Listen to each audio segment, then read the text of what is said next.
எழுப்புவார். உன் பக்கத்தில் 1000 பேரும் உன் வலதுபுறத்தில் 16 பேரும் விழுந்தாலும் அது உன்னை அணுகாது. உன் கண்களால் மாத்திரம் நீ அதை பார்த்து துன்மார்க்கருக்கு வரும் பலனை காண்பாய்.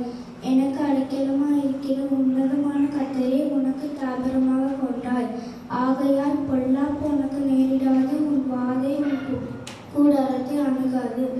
உன் வழிகளெல்லாம் உன்னை காக்கும்படி உனக்காக தம்முடைய தூதர்களுக்கு கட்டளையிடுவார்.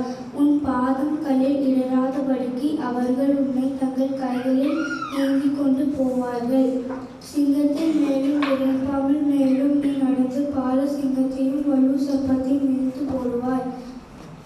அவன் என் நிலத்தில் வாஞ்சியா இருக்கிறபடியால் அவனை விடுவிப்பேன். அவன் என் நாமத்தை அறிந்திருக்கிறபடியால் அவனை உயர்ந்த அடைக்கலத்தில் வைப்பேன்.